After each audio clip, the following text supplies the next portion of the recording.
welcome back to BlockTV. Now, every Sunday, the crypto community receives a treat in the form of a well-researched and thought-out Twitter thread by one of the top writers documenting, one can argue, the ecosystem. I'm talking about none other than Nathaniel Whitmore and his acclaimed Long Read Sundays Twitter column. A bit of, one can argue, the New Yorker of the crypto blockchain newsphere. Every week, we will be joined by Nathaniel to present and discuss the highlights of the wide-ranging and thought-provoking research. Nathaniel, how are you doing today? Good to be here. And I gave you one heck of an intro, but I stand behind it. And I want to start actually with you sent us your picks, and let's start with the first one, number 5 from your Long Read Sunday. We're going straight to Zuko on Facebook. The context, obviously, this being a larger or a bigger look at what has been the news that's been really, I don't want to say shaking, but coming to the sphere, and we've all been waiting for it, and that's the notion of Facebook launching their own coin, shall we say it, bringing exposure to a new audience. And do tell me, that thread, what would be the highlight of it? So I think that the reason that I put that there is, so one, there was a news broke in the BBC, just more information basically, it wasn't really breaking news, about when we can expect Facebook's native cryptocurrency, which they're calling, I guess, global coin internally. I know, and we're going to touch on that in a second, but go ahead, yes. Yeah. And so basically the reason that I chose the Zuko thread is that this is a topic that a lot of people are talking about, thinking about. And I think in some ways, people are kind of falling more or less on one of two sides. Either one, this is a real opportunity for massive adoption of cryptocurrency globally, a chance to expose users to this whole space. A kind of an order of magnitude more people use Facebook than use cryptocurrencies right now. So that's the one side. The positive side is kind of there's this adoption path through Facebook Coin or Zuckbucks or whatever it ends up being called. The negative side is does it actually crowd out space for public blockchains that are permissionless and not controlled by a big centralized entity? The negative side might be, do we trust Facebook to have kind of complete records of our transactions as well as everything else about us? And so I thought the thread was really interesting because well, one, I'm always interested when people in crypto take the positive to start and start the premise. No, and I'm going to, just to put this in context, his thread begins with unpopular opinion. I think the fact that Facebook is working on a cryptocurrency is awesome. And as you just mentioned, I mean, we know that cryptocurrency right now has 20 to 30 million people playing with it. Facebook has at least 2.4 billion users. So them entering the game, what were the pros that he saw in that, thread?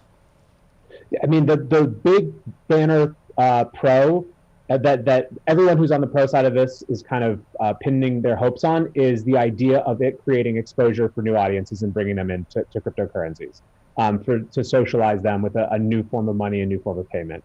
The cons are almost infinite. If you look at the thread, how many different things people are worried about, and even Zuko. I mean, I think Zuko is one of these people who really likes to provoke good conversations and try to raise the tone of the debate, in my experience with him. And I think that that's what he was going for. It's, it's not just specific to crypto, but it's a lot easier to sound smarter by tearing things down and by being skeptical and cynical than it is to sound smart by being positive. And so I like that he was at least trying to kind of introduce this topic from what the positive might be. Now, that said, I think it's kind of an uphill battle to get people to be particularly excited about Facebook anything right now. Moving along now to number 4. Long Sunday reads, as we can see, this has to do with Ethereum becoming unbundled by Kyle Samani. What is Kyle Samani basically thread about?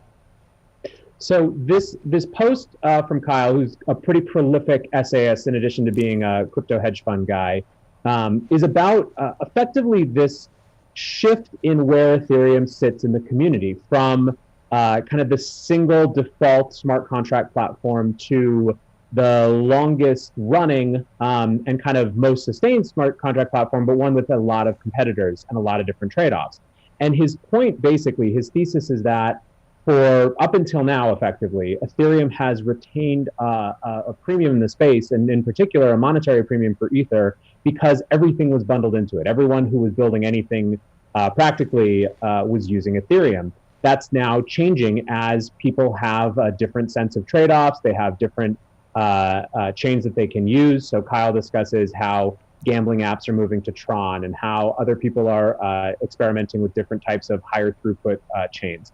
And so the thing that's interesting to me about this, and actually there's a contrast for me. So one of the things that I like doing is pairing kind of two different opinions. And so I thought this was interesting, particularly in the context also of another thread by Spencer Noon, who's another investor who had just judged the Ethereum hackathon in New York, who basically made the point that the infrastructure for building applications on Ethereum has gotten so much more advanced that you can see in the hackathon submissions how different the projects are now. They're not trying to recreate the wheel every time they have to build something. They're actually focusing on really interesting end user experiences where they can care about user experience. And so I think the interesting thing about these two essays put together is they're both arguments about just kind of how Ethereum has changed as time has gone on. On the one hand, you have, in Kyle's perspective, the inevitable kind of chipping away of different parts of the Ethereum moat based on competitors.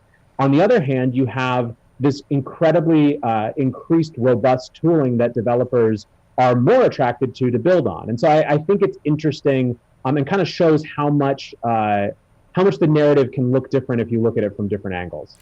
Entirely so. And looking at it from different angles, though, from the respective first one of Kyle, what does he conclude about Ethereum's future?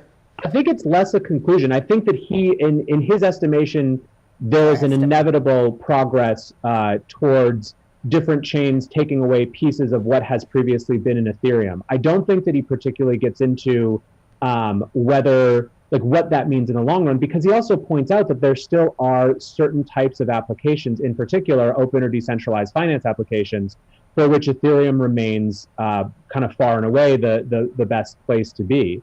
So I think it's my sense is that different pieces have different points, and this to me was not so much I'm trying to articulate the future as much as I'm trying to explain where things are now and how they got here. And how they got here. And I think, one thing, whatever you do, looking and speculating about this sphere is, yes, let's see how we got here. Please do not predict the future. That said, let's move along to number 3, Long Read Sunday. And I love this one because it's the big enigma that we've been dealing with a lot on IEOs. Long thread on IEOs by Jeff Dorman. So many people that we've spoken to have said that IEOs is just a different way of masquerading an ICO. Talk to me about this long thread. Well, I think there's a couple things that I think are interesting about this. One is I think that we're settling into the reality of IEOs being a market force that we have to contend with. Like good or bad or whatever, right? We're not going to narrative this one away by saying they're just ICOs of a different color. They're clearly of interest. All of the different exchanges that can do them basically are doing them. So they're a force that's here to stay. And I think that the part of that's reflected in this thread, in the sense that Jeff isn't looking at just the idea of IEOs. He's actually getting really specifically into how they do and don't compare to traditional equity or debt offerings, and basically making the analogy of the exchange to kind of an underwriter in a traditional type of issuance. And I think it's fascinating because, again, Jeff's point is, I think with this thread, to educate the market, in particular retail investors, to let them understand whose incentives are where in the IEO exchange. And this is really important because, it feels unlikely that even the regulatory infrastructure or even kind of our self-policing is going to be able to move faster than people's desire to issue assets quickly and raise capital quickly, which is kind of one of the big things that crypto infrastructure enables. And so given that, we're kind of left in a situation where one of the most important things we can do is help people at all parts of the food chain understand where they fit, right? There's nothing wrong with being a retail investor getting in after other types of kind of more privileged investors, as long as you understand exactly where you fit and you kind of have that information. So I really like Jeff's thread, both as a recognition of the moment in time that we're in as it relates to the insurgence of IEOs, as well as a tool for helping, in particular, retail investors understand what exchanges are trying to get out of it, what token issuers are trying to get out of it, and where they fit. And make them feel more comfortable, needless to say, because we're still at the education phase. Let's move ahead now to number 2, Long Read Sunday. That would be my favorite this week, brought to us by you, Nathaniel Whitmore. This is Miguel Cuneta. He's actually arguing something that I think many people in third world countries feel. It's a long thread. I'm going to actually refer us to the first bit of it. And that's where he writes, I'm listening to Peter McCormack from the Bitcoin podcast. That would be What Bitcoin Did.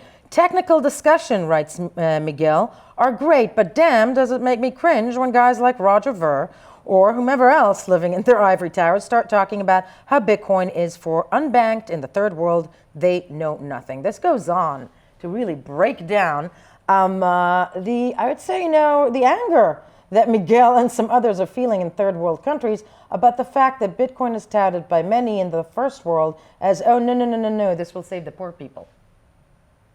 Yeah, so I think there's a couple things going on.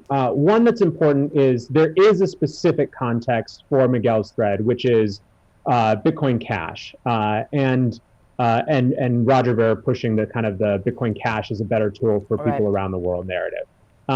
However, the reason that I decided to pull out this particular tweet is that I think that what he's talking about is a phenomenon that's not just limited to Bitcoin Cash, although I do think it's particularly egregious to some extent when breakaway chains or fork chains or whatever are trying to push this kind of narrative. The idea here is a couple things. We're caught between a tension where, on the one hand, it is undeniable that a permissionless, global, stateless money that is uncontrollable, unseizable, is a force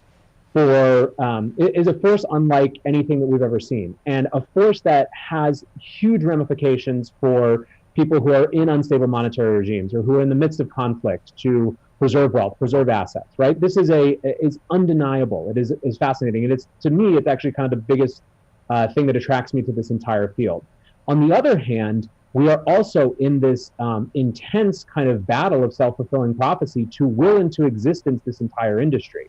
And because of that, we have a tendency to want desperately to find completion and bigness and robustness in the narratives that we tell. And so as we've seen the first earliest hints of people in those unstable monetary regimes, in conflict situations, actually taking advantage of Bitcoin and other cryptocurrencies, we have a tendency to try to supercharge or amplify that.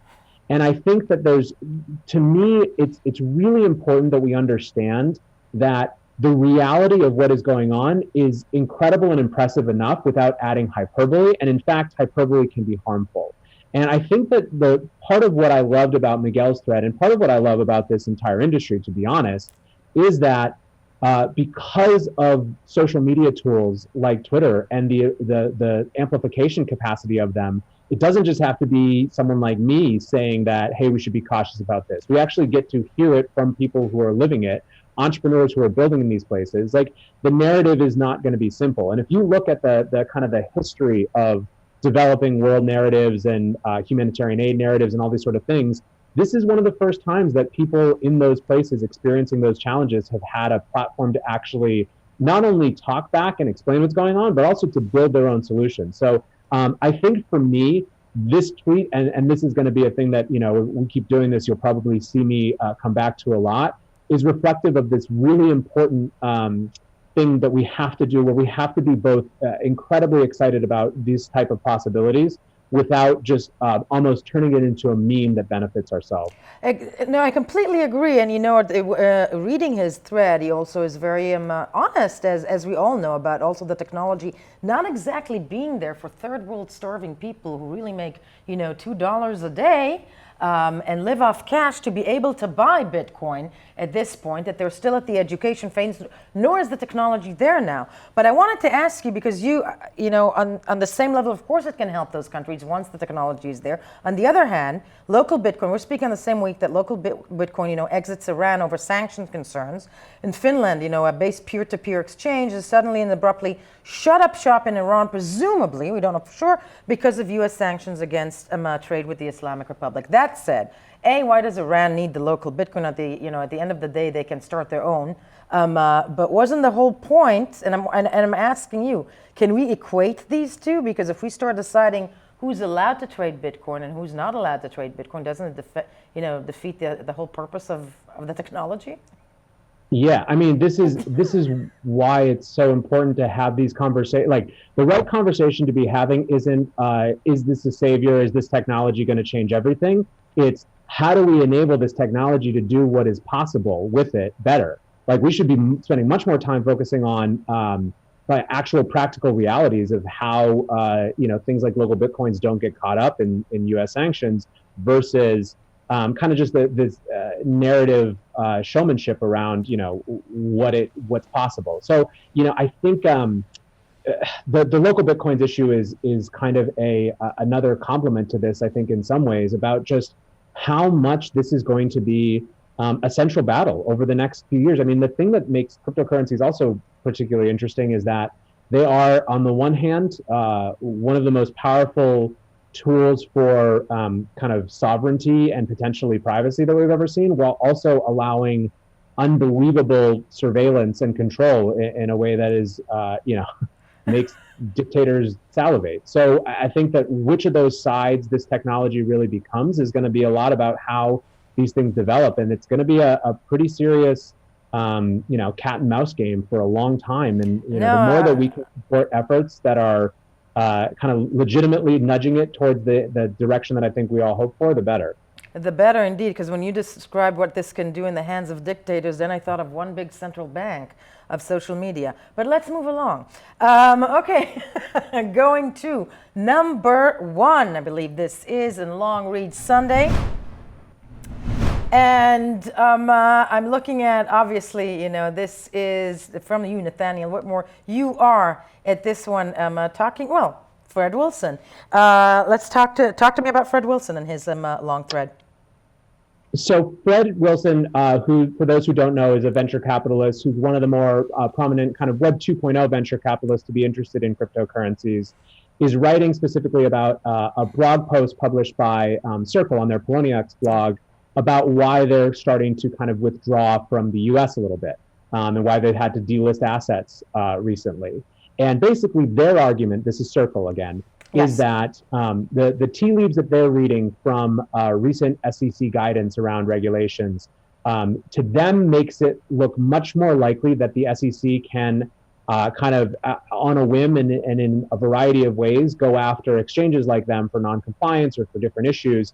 And they have a set of issues, but at the heart it comes down to they haven't defined new rules for a new type of asset that doesn't exist in any easy categorization or classification, nor have they created safe harbors to allow companies that are trying desperately to be compliant to experiment. And I think they're not saying that the SEC has to have everything figured out, but I think they're saying that to the extent that there is a recognition that these crypto assets represent a fundamentally different phenomenon that in fact may move through different types of asset categorizations over the course of their lives, there has to be space and kind of protections given for those who are trying to be compliant to experiment. Entirely, and I'm asking for your opinion because Wilson starts his thread with, in 5 to 10 years, when we look back and consider why the next big tech sector centered itself in Asia and not the U.S., essentially the end of that line is, it will be the SEC's unwillingness to create new rules to regulate new assets. We're also, you and I, having this discussion on the week that the SEC yet again postponed any type of decision on, an ETF. Not to mention the one last week. I think that they postponed yet again at the beginning of the month, the VanEck one.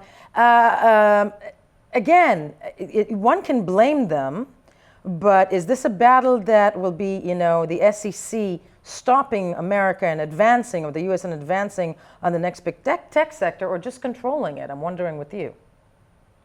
Yeah, I mean, so my opinion is that cryptocurrency and kind of blockchains more broadly are the first emergent tech that is truly global from the get-go. Right. And in which the monopoly on the technology innovation is not centered in Silicon Valley.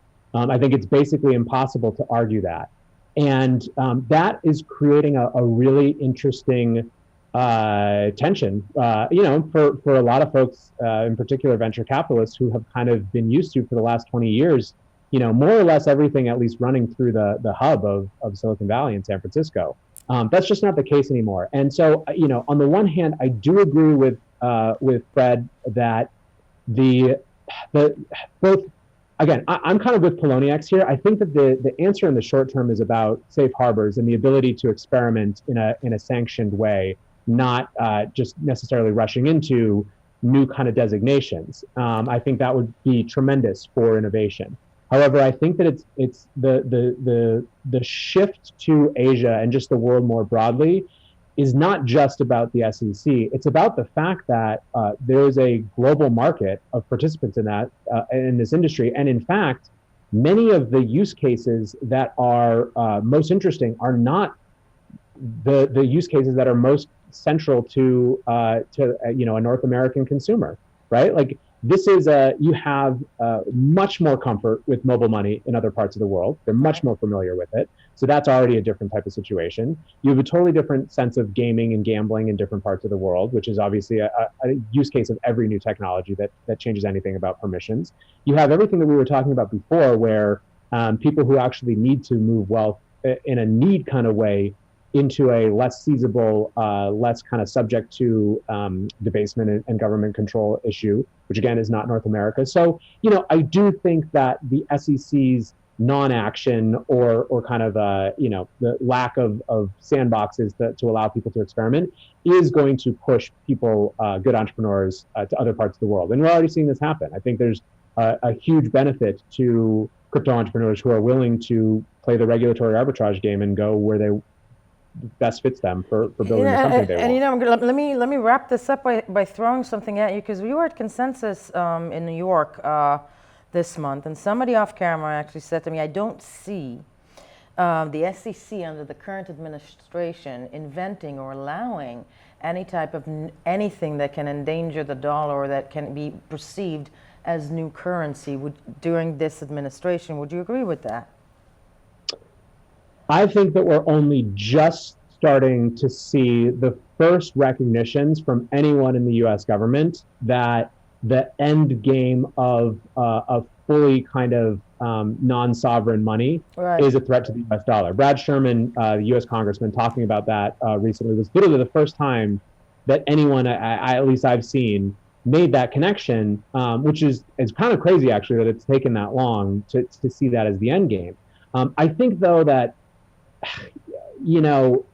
my instinct is that the disbelief that the dollar could be threatened by something like Bitcoin is going to be a lot higher than the desire to lose the U.S.'s place as kind of world technology and business innovation leader. So what I mean by that is that you've got countervailing forces. Like, yes, if you were in Congress and you really thought that there was an existential threat to the dollar as the global reserve currency posed by something like Bitcoin, you might fight this industry tooth and nail. However, I don't think, even when it comes to threats to the U.S. dollar as the reserve currency of the world, I think people are much more focused, east again, and looking at other fiat currencies than they are at Bitcoin. And so, I do think that that's a battle that will be fought at some point in the future. But it would surprise me if en masse that's where regulators are focused now. I think they still think about it as a technology first and foremost that has implications for kind of investable assets, and that's the way that they're looking at it. But again, I don't have any particular insight. It's just I'm kind of like everyone else reading what I'm seeing. Which is hard enough to do in these days, and you're doing quite a good job at it. Nathaniel Whitman, thank you so much, of Long Read Sunday. That was a closer look at everything we need to know. Thank you for that one. And of course, don't forget to check us at BlockTV, where you can see Long Read Sunday. BlockTV on every social platform you have: Telegram, Twitter, Facebook. We'll be right back.